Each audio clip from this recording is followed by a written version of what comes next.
এ কাহিনী কাউকে কোনোদিন বলিনি, জানি বললেও কেউ বিশ্বাস করবে না।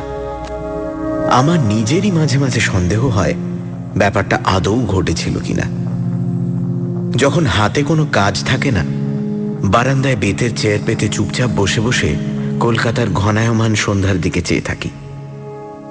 রাস্তার যানবাহনের শব্দ যখন ক্ষীণ থেকে ক্ষীণতর হয়ে আসে, তখন সব ঘটনাটা চোখের সামনে ভেসে ওঠে। অনেক বছর আগের কথা। আমি তখন ম্যান্ডেলে জেলের ডেপুটি সুপার। ম্যান্ডেলে উত্তর বর্মার প্রাচীন শহর। ম্যান্ডেলেকে বাংলায় মান্দালয় লেখা হয়। এই জেলে একবার এক দুর্ধর্ষ আসামি এসেছিল। সামান্য কিছু টাকার জন্য সে ভাইকে ছোরা দিয়ে কুপিয়ে কুপিয়ে হত্যা করেছিল। লোকটার নাম পেমং। বয়স খুব বেশি নয়, বছর 22-23। বাপ ছিল না। দু ভাই ঠাকুরদার কাছে মানুষ। পেমং স্কুলের ধার ধারত না, কেবল লুকিয়ে পরের পুকুরে ছিপ ফেলা, পরের গাছের ফল পাকুড় পাড়া, সিনেমা দেখে দেখে বেড়ানো, এই সব করত। পেমংয়ের ছোট ভাই ঠিক তার বিপরীত। লেখাপড়া তো করতই, অবসর সময় ঠাকুরদার চাষবাসের কাজে সাহায্য করত। সপ্তাহে সপ্তাহে চাষের তরিতরকারি হাটে নিয়ে গিয়ে বিক্রি করত। এইভাবে সে কিছু পয়সা কড়ি জমিয়েও ছিল। একদিন পেমং ভাইকে বলল, 10টা টাকা ধার দিবি? শহরে যাব, রেল ভাড়া আর হোটেল খরচ লাগবে, তোকে টাকাটা আমি 1 মাসের মধ্যে শোধ করে দেব। ভাই দাদাকে খুব ভালোই চেনে। এর আগে কয়েকবার যে টাকা ধার দিয়েছিল সেটাই ফেরত পায়নি। আর দাদা ফেরতই বা দেবে কোথা থেকে? তার তো 1 পয়সা উপার্জন নেই। তাই বলল, আমার কাছে পয়সা নেই, থাকলেও দিতাম না। এই নিয়ে কথা কাটাকাটি, গালাগালি, তারপর মারামারিও শুরু হয়ে গেল। পাড়ার লোক এসে দুজনকে ছাড়িয়ে দিল। দুজনেই দুজনকে শাসালো, দেখে নেব। পেমংয়ের ভাই সবকিছু ভুলে নিজের কাজে মেতে গেল। পেমং ভুলল না, তককে তককে রইল। একদিন ভোরে পেমংয়ের ভাই হাটে চলেছে, মাথার ঝুড়িতে শাকসবজি, ফল পাকুড়। পেমং পিছু নিল। নির্জন রাস্তা, অত ভোরে বিশেষ লোক চলাচল নেই। হাটের জিনিস নিয়ে গরুর গাড়ির সার আগের রাতে চলে গেছে। মাঝামাঝি রাস্তায় পেমং পেছন থেকে ভাইয়ের গলা চেপে ধরল। এইবার কে তোকে বাঁচাবে? দে সঙ্গে যে টাকা কড়ি আছে। আচমকা আক্রমণে ভাইয়ের মাথা থেকে ঝুড়িটা ছিটকে রাস্তার উপর পড়ে গিয়েছিল। সে ফিরে দাঁড়িয়ে লড়বার চেষ্টা করেছিল, কিন্তু পারেনি। পেমং কোমর থেকে ছোরা বের করে ভাইয়ের বুকে বার 3 বসিয়ে দিয়েছিল। রক্তে তার গেঞ্জি আর লুঙ্গি লাল হয়ে গিয়েছিল। ভাইয়ের পকেট থেকে টাকা 7 বার করে নিয়ে পালাতে গিয়েই থামতে হয়েছিল। পুলিশের দারোগা একেবারে সামনে। একটা খুনের তদারক সেরে পাশের গাঁ থেকে দারোগা পুলিশ সঙ্গে নিয়ে সাইকেলে ফিরছিল। পেমংকে একেবারে হাতে নাতে ধরে ফেলল। এই হচ্ছে পুলিশের কাহিনী। তারপর হাজত, হাজত থেকে কোর্ট, কোর্ট থেকে জেল। পেমংকে বাঁচাবার জন্য তার ঠাকুরদা অনেক চেষ্টা করেছিল। একটা নাতি তো গেছেই, আর একজনকে যদি বাঁচাতে পারে। বাঘা বাঘা উকিল দিয়েছিল, কিন্তু কিছু হয়নি। জেলা কোর্ট ফাঁসির হুকুম দিল। হাইকোর্ট সে হুকুম বহাল রাখল। পেমং যখন ম্যান্ডেলে জেলে এলো, তখন সে বিলেতের রাজার কাছে প্রাণদণ্ডের আদেশ মকুব করার আবেদন করেছে। পেমং বরাবর বলে এসেছে ভাইকে সে মারেনি। ভাইয়ের সঙ্গে গালিগালাজ, ধস্তাধস্তি হয়েছে বটে, কিন্তু মেরেছে অন্য লোক। পাশের জঙ্গল থেকে বেরিয়ে মেরে পালিয়েছে। পেমংকেও মারত, কিন্তু দারোগা এসে পড়ায় পারেনি। পেমংয়ের এ কাহিনী ধোপে টেকেনি। প্রমাণ হয়েছে এ ছোড়া তার। দারোগা নিজের চোখে দেখেছে পেমং ভাইয়ের বুকে বার তিনেক ছোড়া বিধিয়ে দিয়েছে। দারোগার সঙ্গে পেমংয়ের কোনো শত্রুতা নেই যে তার বিরুদ্ধে মিথ্যে কথা বলবে। আমি যখন পেমংয়ের সেলে যেতাম তখনও তার এক কথা, হুজুর বাঁচান, আমার বিনা দোষে ফাঁসি হবে, মরতে আমার বড় ভয় হুজুর, কি বা আমার বয়স, আমি আমি বাঁচতে চাই। আমি তাকে কোনো আশ্বাস দিতে পারতাম না, কেবল বলতাম, আজ বিকেলে ফুঙ্গি মানে বৌদ্ধ পুরোহিত আসবেন, তার কাছে তোমার যা বলার বলো। ফুঙ্গি এলেই পেমং খেপে উঠত, কোনো ধর্মের কথা সে শুনতে চাইত না। চিৎকার করে করে বলতো, আমাকে বিনা দোষে যারা ফাঁসি দেবে তাদের আমি ছাড়বো না, আমি শয়তানের কাছে রক্ত বিক্রি করে যাব, আমার আত্মা প্রতিশোধ নেবে। পেমংয়ের কথা শুনে শুনে আমার নিজেরই মাঝে মাঝে কেমন সন্দেহ হতো। সত্যি হয়তো পেমং দোষী নয়, বিচারেও তো কত সময় ভুল হয়, কিন্তু ডেপুটি জেলার হিসেবে আমার কিচ্ছু করার নেই। মিলের থেকে অর্ডার এলো, আবেদন মঞ্জুর হয়নি, তার মানে ফাঁসি ছাড়া পথ নেই।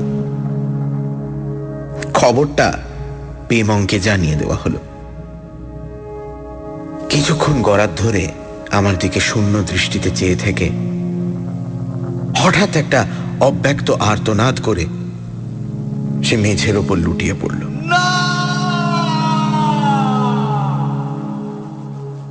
ভয় পেয়ে গেলাম।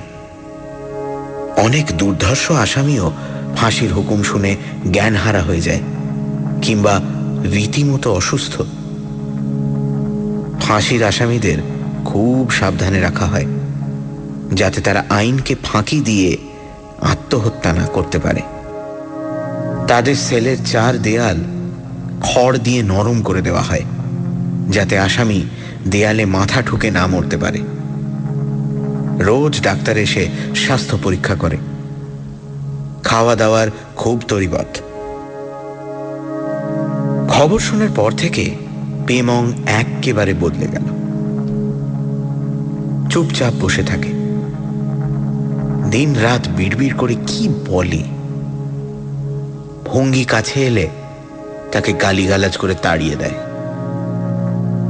ওয়ার্ডারকে বলে, আমি খুন করিনি, তবু এরা আমাকে ফাঁসি দিচ্ছে, আমি কাউকে ছাড়বো না, সবাইকে দেখে নেব। ঠিকমতো খাওয়া দাওয়া সত্ত্বেও তার চেহারা শীর্ণ হয়ে যেতে লাগলো। বোঝা গেল এটা হচ্ছে মানসিক চিন্তায়। অবশেষে সেই দিন এলো। জেলার সাহেব ছুটিতে, কাজেই দায়িত্ব আমার ওপর। একজন ম্যাজিস্ট্রেট থাকবে, একজন ডাক্তার আর আমি। ভোর 5:10 ফাঁসি। 4:30 থেকে আমরা তৈরি। আসামিকে স্নান করিয়ে আনা হলো। ফুঙ্গি ধর্মের বাণী উচ্চারণ করল। কোনো গোলমাল নয়, চুপচাপ শুনল। গোলমাল বাঁধল ফাঁসির মঞ্চে নিয়ে যাবার সময়। কিছুতেই যাবে না। পাগলের মতো চিৎকার, তোমরা একজন নিরীহ লোককে ফাঁসি দিচ্ছ, ভগবান তোমাদের ক্ষমা করবেন না, নির্বংশ হবে তোমরা, কুষ্ঠরোগে মারা যাবে। আমি যাব না, আমি কিছুতেই যাব না, আমি নির্দোষ। টেনে হিঁচড়ে তাকে নিয়ে যাওয়া হলো। ঠিক সময় কাজ শেষ।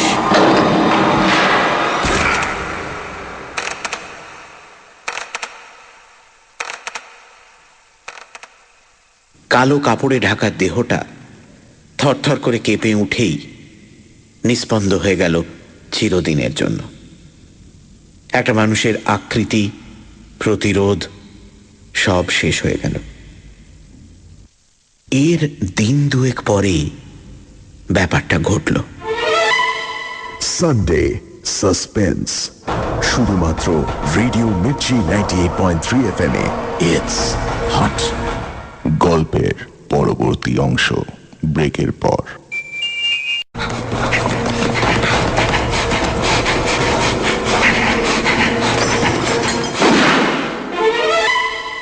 সানডে সাসপেন্স, শুধুমাত্র রেডিও মির্চি 98.3 FM এ। It's hot.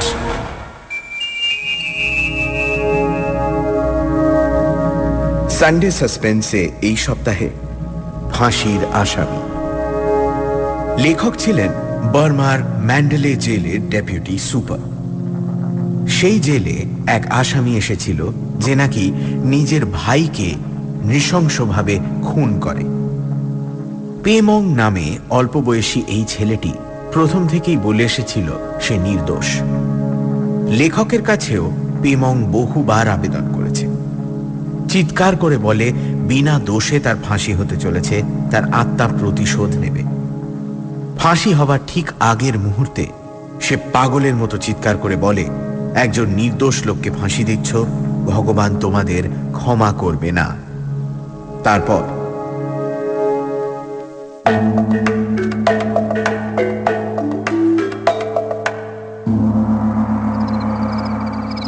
রাত তখন 12টা হবে। একটু আগে পড়া শেষ করে সবে শুয়েছি। দরজায় প্রচণ্ড করাঘাত। জেলের মধ্যে আমাদের সব সময় সন্ত্রস্ত হয়ে বাস করতে হয়। অঘটন একটা ঘটলেই হলো। দরজা খুলে দেখি রাতের ওয়ার্ডার।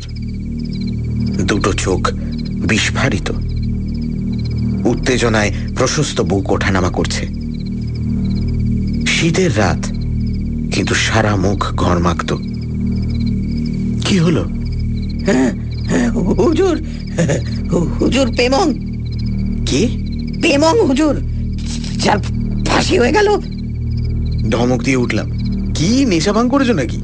মাঝরাত তীরে আজে বাজে কথা বলছো, তোমাকে জরিমানা করব। বিশ্বাস করুন হুজুর, আমি একলা নয়, অন্য কয়েদিরাও দেখেছে। বেরিয়ে পড়লাম, দেখে আসি কি রহস্য। গিয়ে দেখলাম পেমংয়ের সেলের আশেপাশের কয়েদিরা সব গরাদ ধরে দাঁড়িয়ে আছে। আমি যেতেই চেঁচামেচি শুরু হলো। অনেক কষ্ট করে তাদের থামিয়ে আসল কথাটা শুনলাম। কোনো এক কয়েদির প্রথম চোখে পড়ে। চাঁদের আলোয় চারদিক পরিষ্কার, কোথাও একটু অন্ধকার নেই। একটা চাপা গোঙানি কানে যেতে কয়েদিটা পেমংয়ের সেলের দিকে দেখেই চমকে উঠেছিল। কালো কাপড়ে ঢাকা একটা মূর্তি শূন্যে ঝুলছে, ঠিক ফাঁসি কাঠ থেকে যেমন ঝোলে। একজনের চিৎকারে অন্য সবাই উঠে পড়ে। সকলেরই চোখের সামনে এক দৃশ্য। তাদের হল্লায় রাতের ওয়ার্ডার এসে হাজির। সেলের সামনে এগিয়ে গিয়েই সে থমকে দাঁড়িয়ে পড়েছিল। কালো কাপড় ঢাকা মূর্তিটা মৃত্যু যন্ত্রণায় থরথর করে কাঁপছে। আর সে অপেক্ষা করেনি, প্রাণপণে ছুটে আমার দরজায় ধাক্কা দিয়েছে। সেলের কাছে গিয়ে দাঁড়ালাম। সেল ফাঁকা, কোথাও কিচ্ছু নেই। চাঁদের আলো থাকা সত্ত্বেও হাতের টর্চটা সেলের এদিকে ওদিকে ফেললাম। কড়িকাঠেও সম্পূর্ণ স্বাভাবিক। ঘুরে দাঁড়িয়ে জোর ধমক দিলাম, মরা মানুষ আবার ফিরে আসে নাকি? যত সব বাজে ঝামেলা, যাও সবাই শুয়ে পড়ো। ওয়ার্ডারকে কড়া করে বকলাম, ফের এরকম ছেলে মানুষই ব্যাপার করলে চাকরি নিয়ে টানাটানি হবে। সবে তন্দ্রা এসেছিল, এমন সময়ই উটকো ঝামেলায় মেজাজ রুক্ষ হয়ে গেল। জানি না আবার কখন ঘুম আসবে। দ্রুত পায়ে নিজের কোয়ার্টারে ফিরে এলাম। একলাই থাকি, তখনও বিয়ে করিনি। দরজা খুলে ভেতরে ঢুকেই শরীরের রক্ত হিম হয়ে গেল। বাইরের ঘরে বাতি জ্বালানোই ছিল। এই ঘর দিয়েই আমাকে শোবার ঘরে যেতে হবে। বাইরের ঘরটা অফিস ঘর। কোণের দিকে একটা টুলের ওপর পেমং বসে, বিস্ফারিত দুটি চোখ। মনে হলো চোখের মণি দুটো বুঝি বের হয়ে আসবে। জিভটা ঝুলছে, গলায় লাল দাগ, ফাঁসির দড়ির। আমি ভীতু, এমন অপবাদ শত্রুও দিতে পারে না। কিন্তু মুহূর্তের জন্য আমার মনে হলো বুকের হৃদস্পন্দন আশঙ্কাজনকভাবে বেড়ে উঠেছে। সমস্ত শরীর কাঁপছে ঠকঠক করে, তালু শুকিয়ে কাঠ। একটু জল পেলে হতো, ঠান্ডা এক গ্লাস জল। কে? ভয়ার্ত গলায় প্রশ্ন করলাম। আমি পেমং হুজুর, বড় কষ্ট পাচ্ছি, বড় যন্ত্রণা, তাই আপনার কাছে এসেছি। খুব সাবধানে দেয়াল ধরে আস্তে আস্তে পাশের চেয়ারের ওপর বসে পড়লাম। দাঁড়িয়ে থাকার আর শক্তি ছিল না। এ তো চোখের ভুল নয়, স্পষ্ট দেখতে পাচ্ছি পেমং আমার সামনে বসে রয়েছে, মাত্র হাত চারেক দূরে, ফাঁসির পরের অবস্থায়। মৃদুকণ্ঠে বললাম, আমার কাছে কি দরকার? বুঝতে পারলাম কণ্ঠস্বর আমার আয়ত্তের মধ্যে নয়। আপনার কাছে ছাড়া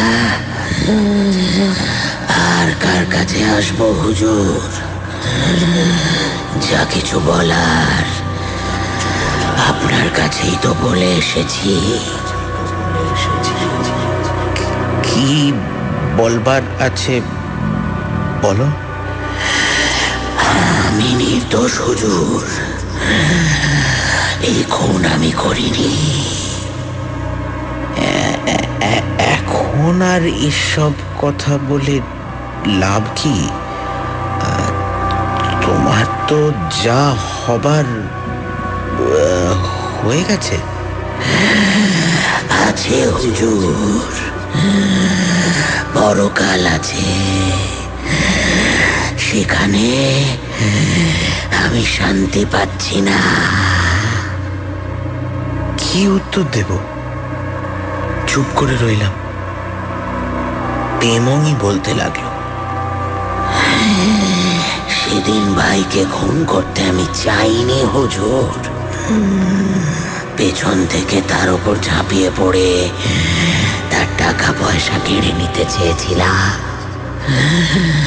ঝাঁপিয়ে পড়েছিলাম তার উপর।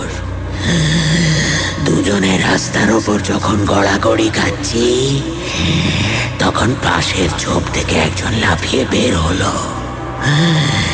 আমি ওপরে ছিলাম, আমার কোমর থেকে ছোড়াটা বার করে ভাইয়ের বুকে বার কয়েক বসিয়ে দিল। আমাকেও হয়তো মারতো, কিন্তু দারোগার সাইকেল দেখতে পেয়ে আবার ঝোপের মধ্যে ঢুকে পড়েছিল। আমি পয়সার জন্যই যদি খুন করব হুজুর, তাহলে পুলিশ আমার কাছে থেকে কোনো পয়সা উদ্ধার করতে কেন পারেনি? স্বাভাবিক কণ্ঠস্বর নয়, শ্বাসনালীতে চাপ পড়লে যেমন ফ্যাঁস ফ্যাঁসে শব্দ হয়, ঠিক তেমনই আওয়াজ। কথার সঙ্গে সঙ্গে জিভ দিয়ে ফোঁটা ফোঁটা রক্ত পড়তে লাগলো মেঝের উপর।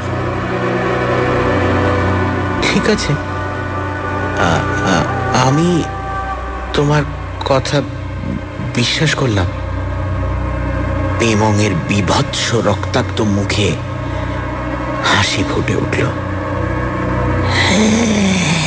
করলেন তো হুজুর, তাতেই আমার শান্তি। দারোগাকে বলেছি, কোর্টে বলেছি, কেউ বিশ্বাস করেনি হুজুর। আপনার ওপরওয়ালা জেলারও নয়, তাই আমার এই অবস্থা। আমার মোটে 23 বছর বয়স হুজুর, এর মধ্যেই সব শেষ হয়ে গেল। কতক্ষণে কাহিনী চলবে জানি না। দূরে জেলের ঘড়িতে ঢং করে একটা বাজলো। বাইরে রাতের বর্ডারের ভারী জুতোর শব্দ ভেসে আসছে। এবার পেমং দাঁড়িয়ে উঠল। যারা আমার সর্বনাশের জন্য দায়ী, তাদের আমি ছাড়ব না, ছাড়ব না, ছাড়ব না।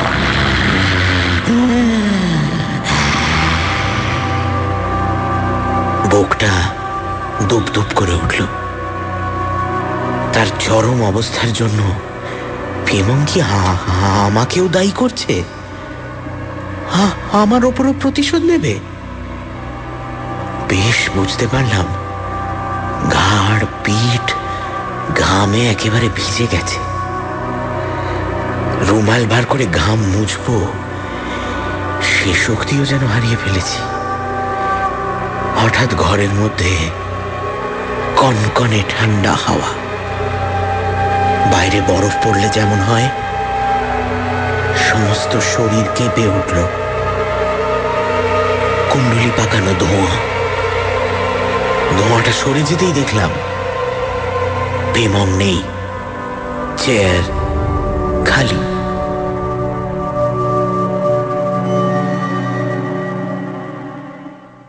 স্বস্তির নিঃশ্বাস ফেলে উঠে দাঁড়ালাম। বাকি রাতটুকু আর ঘুম হলো না।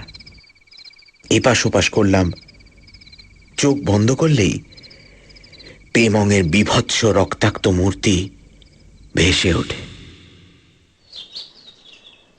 ভোরে উঠে চোখে মুখে জল দিয়ে নিজেকে বোঝালাম সবই মিথ্যে। নিজের মনের ভয়টাই বাইরে তার প্রতিবিম্ব ফেলেছে। পেমংয়ের দেহ তো গতকালই কবর দেওয়া হলো, সে ফিরে আসবে কি করে? কয়েদিদের ভীতি আমার মধ্যে সঞ্চারিত হয়েছিল। বারান্দায় চা নিয়ে বসলাম। খবরের কাগজটা দিয়ে গিয়েছিল। খবরের কাগজের প্রথম পাতার উপর চোখ বুলিয়েই চমকে উঠলাম।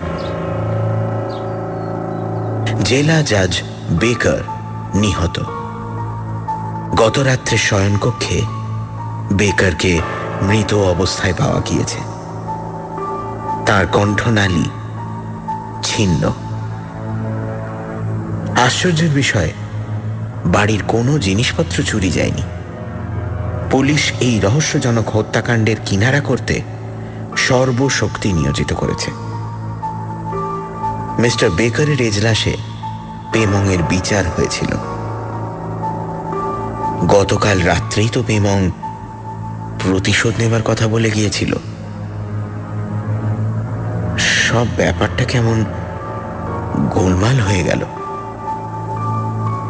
তবে কি পেমংয়ের প্রেতাত্মা সত্যি এসেছিল আমার কাছে? তা কি সম্ভব? খবরের কাগজ হাতে করেই বাইরের ঘরে এলাম। সব স্বাভাবিক। পেমং এসেছিল, তার চিহ্নও কোথাও নেই। কোণের এই টুলটাতেই তো বসেছিল। মেঝের দিকে চোখ পড়তেই আঁতকে উঠলাম। লাল রক্তের কয়েকটা ফোঁটা জমে কালো হয়ে গেছে।